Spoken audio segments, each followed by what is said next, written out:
Всем привет! Сегодня предлагаю приготовить городскую булку, а точнее мы будем готовить две небольшие. Их еще также называют горбулка. Я очень люблю этот простой хлеб, хрустящий снаружи и мягкий внутри. Готовится этот хлеб без яиц с небольшим добавлением кефира для вкуса и мягкости.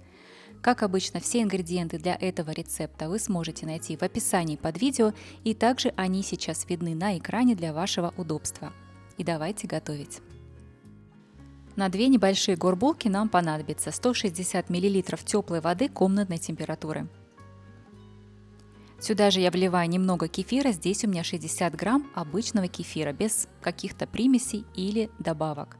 Также, если у вас нет кефира, можно использовать йогурт, также без добавок.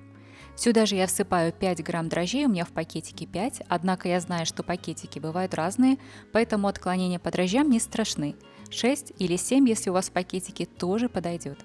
Сюда же добавляем 1 столовую ложку растительного масла и все это хорошенечко перемешиваем. Также добавляем муку, здесь у меня 320 грамм обычной белой муки, я ее не просеивала, как есть. И сюда же я добавляю 1 чайную ложку без горки соли. Все это хорошенечко перемешиваем до тех пор, пока мука не увлажнится и тесто не соберется в комочек. Тесто должно получиться мягкое, податливое. Округляем тесто, накрываем его крышкой либо полотенцем и оставляем его отдохнуть при комнатной температуре минут 30. У меня дома сейчас прохладно, поэтому тесто я уберу в слегка разогретую духовку. Тесто у меня постояло и отдохнуло, внешне оно никак не изменилось, оно стало более мягким и более эластичным. Теперь мы ему будем делать растягивание и складывание. Для этого я свои пальцы смачиваю водой, я поставила рядом чашечку и подтягиваю края теста немного вверх и складываю их к центру. Так повторяем несколько раз, пока чашка не повернется вокруг своей оси и тесто не округлится. Снова закрываем тесто крышкой и убираем его опять отдыхать на 30 минут. Через 30 минут тесто снова полежало, но опять расслабилось, стало более мягким, и мы снова повторяем процесс. Снова делаем растягивание и складывание. Этот процесс мы делаем для того, чтобы создать особую текстуру, хлебную текстуру нашей горбулки, и для того, чтобы тесто лучше держало форму. Немножко отбиваем тесто, снова его округляем, накрываем крышкой и теперь убираем его в тепло до подъема в 2 раза. Мое тесто стояло в теплой духовке, и на весь процесс подъема у меня ушло ровно 2 часа. Сейчас я припылила стол мукой и выкладываем тесто на стол.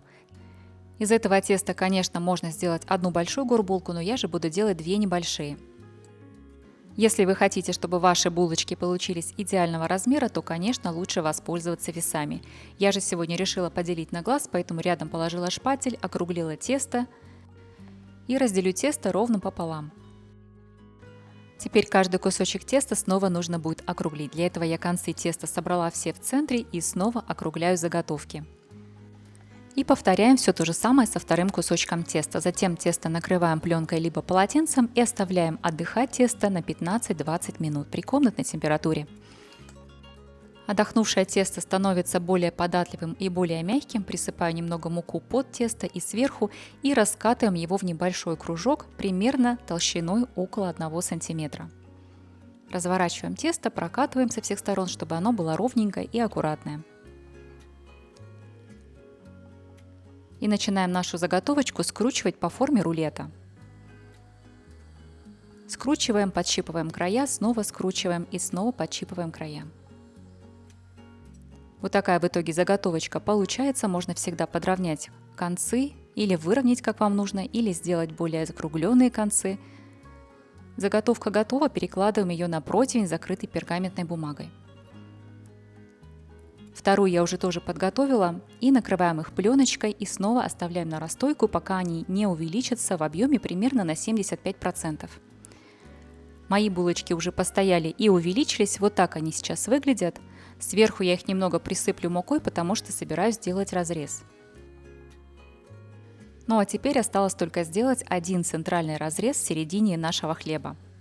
И выпекать мы будем этот хлеб при температуре 230 градусов по Цельсию, 20 минут будем выпекать с паром, затем температуру нужно будет понизить до 200 градусов по Цельсию и допечь булку примерно 5-10 минут или до легкого золотистого цвета. Сильно долго держать эту булку не надо, иначе она пересохнет. Вот такая красивая булочка у меня получилась. Посмотрите, как хорошо она пропеклась. Несмотря на то, что этот хлеб называется городская булка, здесь от булки в принципе очень мало. Эта булка именно похожа на хлеб. Она хрустящая сверху, у нее хорошая приятная тонкая корочка, которая хрустит, и внутри у нее приятный плотный мякиш, который тянется именно как хлебный мякиш. Эта булка не крошится, не разваливается. Это такой универсальный хлеб, который практически подходит ко всему. У него очень хорошая текстура, структура и очень приятный хлебный вкус. Этот хлеб хорошо хранится в пакете и остается свежим как минимум несколько дней. Ну и как обычно, если у вас остались какие-то вопросы, то на все вопросы я всегда отвечаю всем в комментариях.